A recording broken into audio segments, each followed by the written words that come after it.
Shalom de nuevo, es Usheret una vez más con un shiur muy interesante. Espero que este shiur sea de mucha bendición en sus vidas.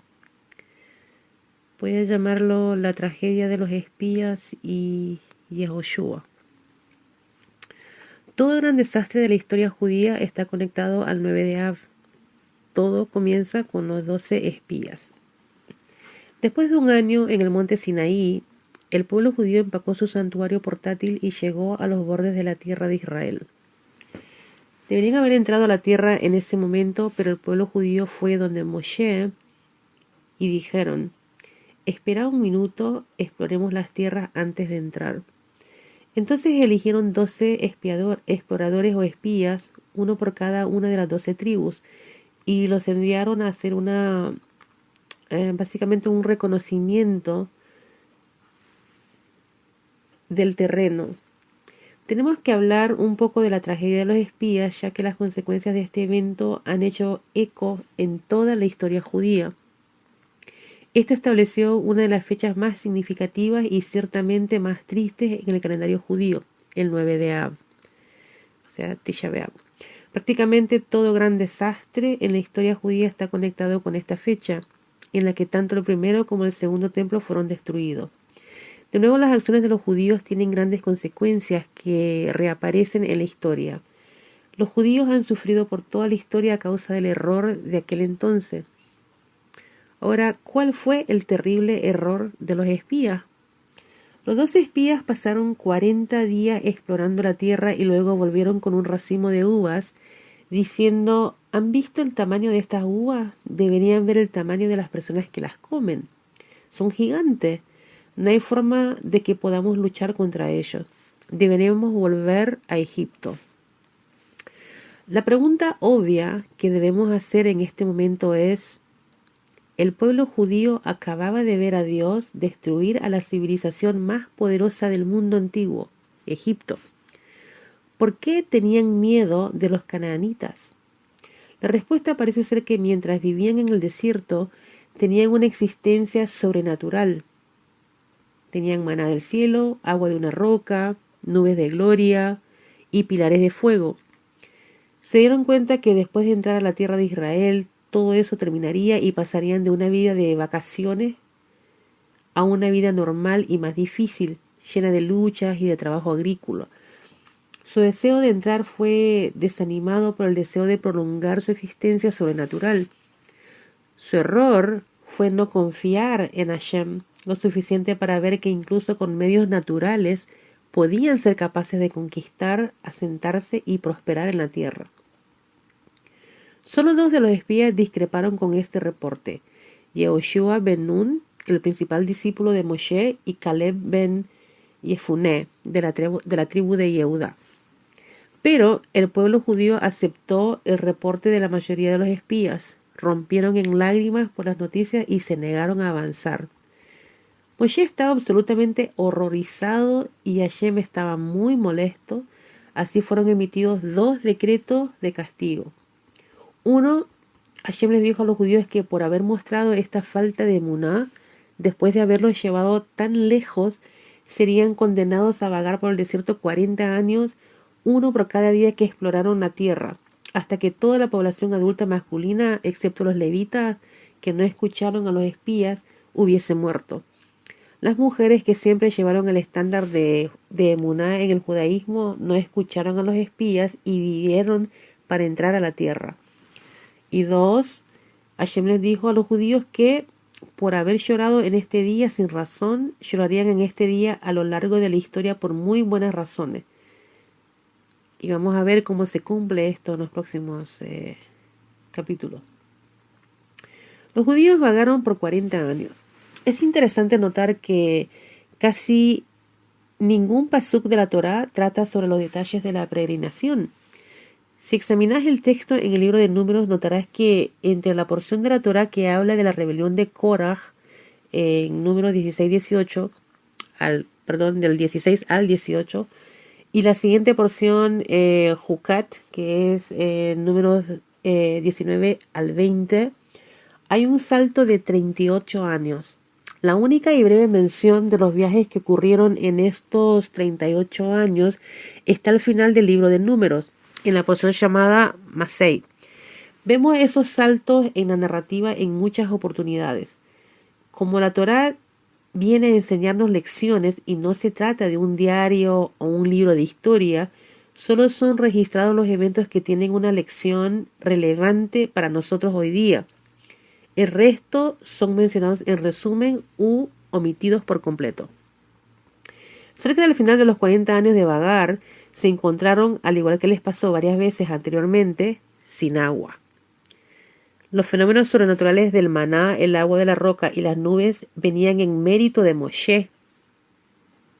Maná, Aarón, las nubes y Miriam, el agua.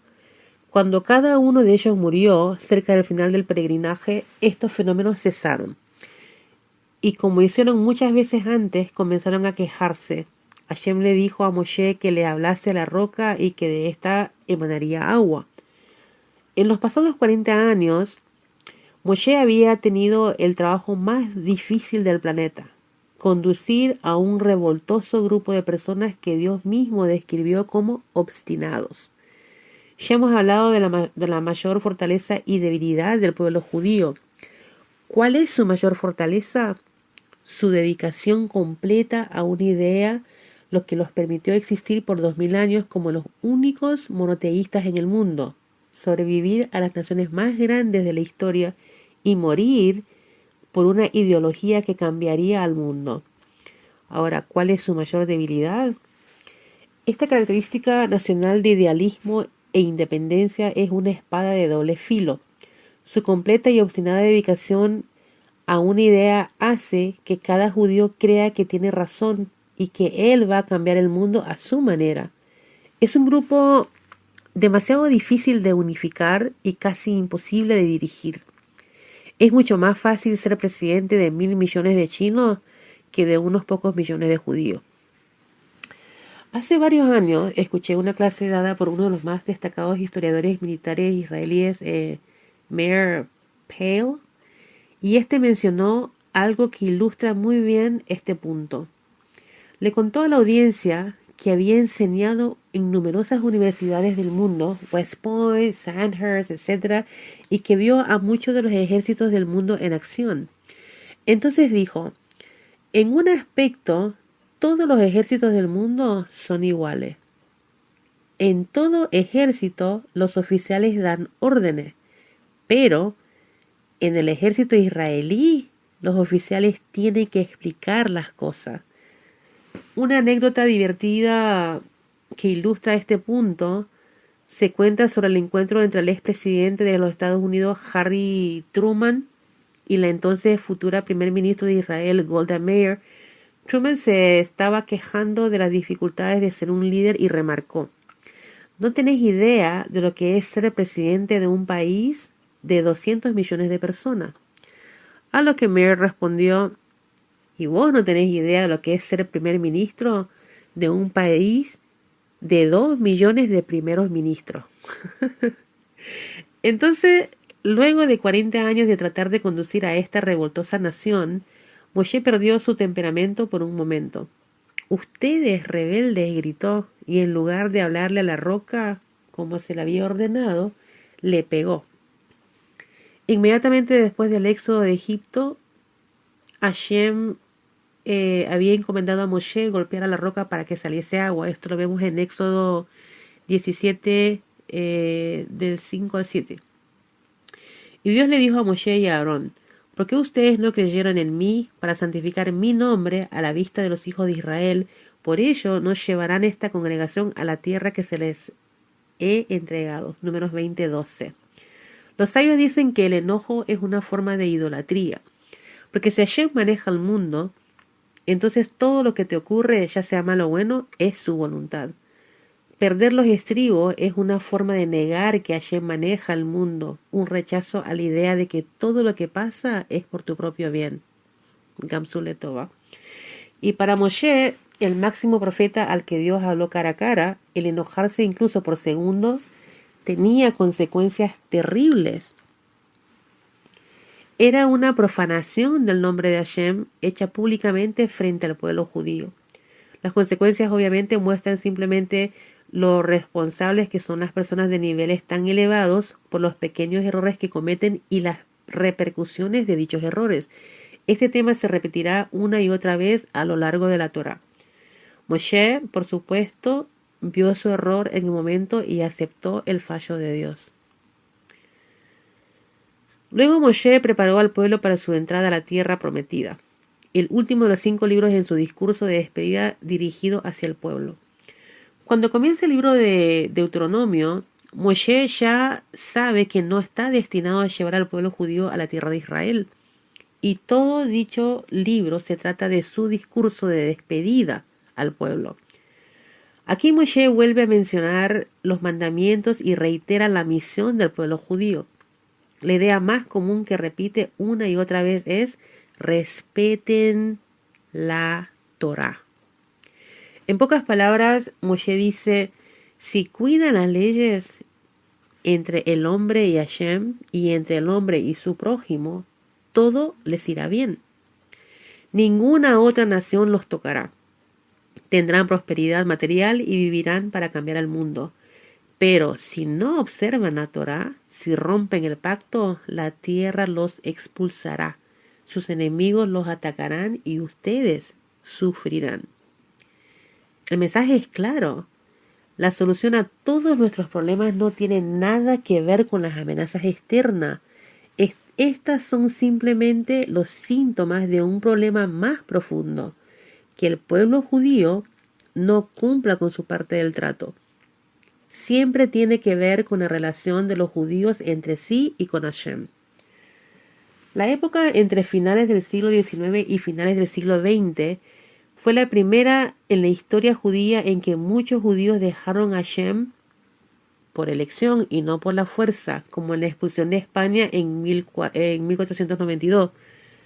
Y terminaron preguntándose: ¿dónde está Hashem? La Primera Guerra Mundial estalló el 9 de Av. ¿Recuerden la fecha? El movimiento alemán en Europa Oriental, que comenzó en 1914, exilió comunidades judías y demolió siglos de tradición. Fue el precursor del horrendo Holocausto. Un sobreviviente del Holocausto escribió: el elemento primordial que distingue este evento, o sea, el Holocausto, fue la búsqueda de Hashem. Cada judío que sobrevivió a los guetos y a los campos recuerda el síndrome de Hashem que lo cubría todo. Desde la mañana hasta la noche llorábamos por una señal para saber si Hashem seguía con nosotros. Lo buscábamos, pero no lo encontrábamos. Siempre estábamos acompañados por el agobiante y perturbador sentimiento de que Hashem había desaparecido de entre nosotros. Esto es tomado de la revista Mashavot, volumen 46, página 4. Durante el resto de la historia, los judíos habían considerado a los problemas externos, incluso los peores, como ser masacrados en masa en las cruzadas, como una retribución divina por sus errores. Antes del siglo XX, raramente habrías encontrado judíos que dijesen: ¿dónde está Hashem? Casi siempre decían: es por nuestras transgresiones que Hashem nos ha hecho esto. Antes de su muerte, Moshe completó la escritura del primer rollo de la Torá. Adicionalmente escribió otros 12 rollos, entregándole uno a cada tribu. El 13º fue colocado en el arca del pacto y más adelante fue depositado en el santo santuario del templo. Este último rollo, que casi nunca era retirado del arca, sirvió como referencia para los rollos futuros, para asegurar la exactitud de la transmisión del texto de la Torá. Rambam, introducción a Aliyat de Barim Rabá 9.4, Midrash Teilim 9.3, Tosafot Baba Batra 14a, la precisión del proceso de transmisión tanto de la ley escrita como la ley oral siempre ha sido un factor crucial en la preservación de la Torá y del pueblo judío. Las leyes relativas a la exactitud del rollo de Torá son muy, muy estrictas. Durante la lectura semanal de la Torá, incluso el más mínimo error del lector es corregido por toda la congregación. Un rollo de Torá que siempre es copiado a mano, que tiene incluso un mínimo error, la falta o está errada alguna de las 304.805 letras. No pueden ser usados y debe ser arreglado dentro de 30 días o enterrado. Una breve cita del Talmud ilustra este punto. Rabbi Meir dijo: cuando vine a estudiar con Rabbi Ishmael, me dijo: hijo mío, ¿cuál es tu ocupación? Le dije que era escriba. Me dijo: hijo mío, sé cuidadoso con tu trabajo, porque este es el trabajo del cielo. Si omites o agregas una letra, puedes destruir el mundo entero. Talmud de Eruvin 13a. Habiendo entregado este mensaje final, Moshe murió y fue enterrado en alguna parte en el monte Nebo, en las montañas de Jordán.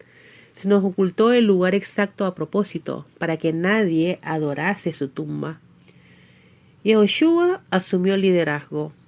El judaísmo es una meritocracia. El verdadero liderazgo en la historia judía no es para los que nacieron en las familias correctas, sino para las personas que son más apropiadas para el trabajo. Un gran erudito de Torah con integridad y capacidad para ser líder. Entonces, el puesto de sucesor no va a los hijos de Moshe, de los que raramente se escucha, sino a Yehoshua ben Nun, el principal discípulo de Moshe, que había probado su temple en el incidente de los espías. Además de Yehoshua y desde el tiempo de Moshe, pueden referirse en Números 11, 16, había un cuerpo legislativo supremo compuesto por los 70 más grandes estudiosos de Torah, conocidos como los Zekenim o ancianos, que luego fue conocido como el Sanedrín, palabra griega para 70. Estos también eran elegidos en base al mérito de su erudición y su integridad, creando así la primera meritocracia de la historia. Para más sobre el Sanedrín pueden referirse al Deuteronomio 1:17, también 16:18, Éxodo 23:2. La descripción mejor detallada puede ser encontrada en Maimónides y Yad Shoftim, las leyes del Sanedrín. También en el capítulo 11 de Mundo Perfecto, el impacto judío en la civilización. Esto es para sus referencias personales. En este punto de nuestra historia, hemos terminado con los 5 libros de Moshe. Ahora entraremos en la próxima fase de la historia judía y la próxima sección de la Torá, o sea, el libro de Yehoshua. Yehoshua y la conquista de la tierra prometida. Esta no es una típica guerra de conquista. Así comienza el libro de Yehoshua. Y fue después de la muerte de Moshe, el sirviente de Dios, que Dios le dijo a Yehoshua, el hijo de Nun, el asistente de Moshe: Moshe, mi sirviente, ha muerto. Ahora levántate y cruza el río Jordán. Tú y toda esta nación entrarán en la tierra que les di a los hijos de Israel. Cada lugar que pises te lo daré, como le dije a Moshe. Ningún hombre se levantará contra ti todos los días de tu vida. Así fue con Moshe, así será contigo. No te soltaré ni te abandonaré. Solo sé fuerte y muy valiente, para observar y actuar de acuerdo con la Torá de Moshe, mi sirviente, te ha ordenado. Por ello, no te desvíes ni a la derecha ni a la izquierda, para que seas exitoso donde quiera que vayas. Yehoshua es uno de los grandes líderes de la historia judía. El Talmud dice: la cara de Moshe era como la cara del sol, mientras que la cara de Yehoshua era como la cara de la luna. Eso está en Talmud, Baba, Batra, 75a, Rashi, número 27-20. Esto es entendido como que la grandeza de Yehoshua era un reflejo de su maestro, Moshe, lo cual es un inmenso cumplido. Pero esto también nos dice que así como el sol es mucho más grande que la luna, la cual solo refleja la luz de éste, así también Moshe hubiese vivido para entrar en la tierra de Israel. Toda la historia judía y de la humanidad hubieran sido diferentes. Después de la muerte de Moshe, Yehoshua condujo al pueblo de Israel por 28 años. Esto lo pueden confirmar en Seder Olam Rabbah, capítulo 12. El libro de Yehoshua describe los 7 años de conquista y los 7 años de asentamiento en la tierra de Israel. Después de que la tierra fue conquistada, esta fue dividida en porciones separadas para cada tribu mediante una lotería guiada divinamente. El libro de Yehoshua también describe los límites bíblicos de la tierra de Israel. En ese entonces, la llamada tierra prometida estaba delimitada por el imperio egipcio al sur y por el de Mesopotamia al norte, pero no estaba gobernada por ninguno de ellos. De hecho, no había ningún poder reinado en esta porción de tierra, sino que estaba poblada por 7 tribus cananitas que residían en 31 ciudades, estados fortificadas, las que estaban diseminadas por todo el mapa y eran cada una gobernada por su propio rey. Jericó era una de esas ciudades-estado, así como Ai y Jerusalén, y los miembros de las tribus cananitas que las habitaban eran llamados jebuseos. Antes de entrar a la tierra, el pueblo judío envió una delegación a los cananitas con el mensaje siguiente: Hashem, el creador del universo, ha prometido esta tierra a nuestros antepasados. Estamos aquí ahora para reclamar nuestra herencia y les pedimos que se vayan en paz. No es necesario decir que la mayoría de los cananitas no se fue y que solo una tribu tomó la oferta y se fue. Mientras tanto, Yehoshua tenía instrucciones claras de Hashem de que si los cananitas no se iban, los judíos los debían erradicar, porque si se quedaban en la tierra los corromperían. Esto denota que los cananitas eran extremadamente inmorales e idólatras, y los judíos no podían convivir con ellos como sus vecinos. Esto es como decir hoy que vivir en un vecindario malo arruina a tus hijos. Siempre hay que cuidarse de las influencias externas. Entonces, ¿qué fue lo que pasó? El pueblo entró en la tierra y peleó una serie de batallas. La primera fue la batalla de Jericó, la entrada al corazón de Canaán. Algunos arqueólogos han sugerido que la fácil conquista de esta ciudad fuertemente fortificada fue posible por un oportuno terremoto. Pero ¿no es asombroso que precisamente cuando el pueblo judío necesitaba que la ciudad cayera, haya ocurrido un terremoto? No importa cómo lo expliques, sigue siendo milagroso. El agua del Jordán milagrosamente dejó de fluir y cruzaron sobre tierra seca. Luego el río se volvió a llenar con agua. Después marcharon hacia los muros de la ciudad, los cuales se desmoronaron ante sus ojos. Conquistaron la ciudad sin tomar botín, como les había ordenado Hashem. A esta altura probablemente ya está claro que esta no fue la típica guerra de conquista que leemos en la historia humana, de lucha sangrienta o saqueo y ultraje. Dios ha dicho, no hagan nada de eso, y si siguen mis instrucciones, todo andará bien. Los judíos continuaron haciendo lo siguiente, hacia la siguiente ciudad-estado, un lugar llamado Ai. Pero allí las cosas no fueron tan fáciles. De hecho, se encontraron con una terrible derrota en la que murieron muchos judíos. Traumatizados por la experiencia, suplicaron a Hashem para saber por qué los habían abandonado y rápidamente supieron la verdad. Un hombre llamado Ahán había robado algunos objetos en Jericó. O sea, una persona entre 3 millones no escuchó a Hashem y todos sufrieron. El hecho fascinante aquí es que la Biblia parece estar diciendo que la obediencia de los mandamientos de Hashem es vital y que en lo que concierne a los judíos es todo para uno y uno para todos. Como consecuencia de esta lección, el judaísmo nos enseña que existen tanto la responsabilidad colectiva como la responsabilidad individual. Nadie está aislado.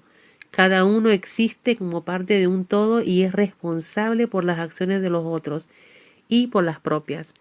Al igual que en la historia del becerro de oro, todo judío es aval de su prójimo. En el mundo de hoy, el lema parece ser, no te entrometas, o simplemente no es mi problema. Si nos comportáramos como ellos lo hacían, la mayoría de los problemas del mundo desaparecerían. A pesar de que hubo muchas dificultades en el camino, los israelitas finalmente lograron reclamar la tierra prometida, pero su vida estaba lejos de ser calma, particularmente después de la muerte de Yehoshua. La Biblia relata que ellos solo se podían culpar a sí mismos. Y los hijos de Israel pecaron frente a Hashem, y el enojo de Dios fue encendido en contra de Israel, y él los entregó en las manos de predadores, y los entregó en manos de sus enemigos. Jueces 2, 8 al 14. Con una lectura simple del texto, uno podría asumir que todo el pueblo judío abandonó la Torá y comenzó a adorar ídolos. Pero esto en realidad no es correcto. Como ocurrió en el incidente del becerro de oro, solo un pequeño porcentaje de las personas pecó, pese a lo cual la nación entera fue declarada responsable. Como hemos mencionado previamente, la naturaleza altamente autocrítica de esta parte del texto es parte de las razones que hacen de la Biblia un documento único. Es el libro sagrado de un pueblo, pero que también relata la historia pecaminosa de su gente. Este enfoque exagerado en los errores, la autocrítica en el texto, da un énfasis extra a las lecciones que el pueblo judío debe aprender de su falta. No hay duda de que la crítica hacia los judíos en la Biblia es altísima, pero hay dos razones por las que una mínima ofensa hecha por un pequeño grupo de personas fue condenada tan duramente. Uno, como notamos arriba, cada judío es responsable por su prójimo y lo que uno hace repercute en todos. Y dos, como se puede observar en la historia moral del mundo, apenas una cosa es tolerada, ésta se convierte en aguantable y luego se termina volviendo un comportamiento común. Por lo tanto, aquí Hashem está explicándole a los judíos un punto importante. Están en un nivel espiritual muy elevado. Si toleran incluso pequeñas indiscreciones de unos pocos, eventualmente esos pocos van a corromper a la nación. Y de hecho, eventualmente eso fue lo que ocurrió.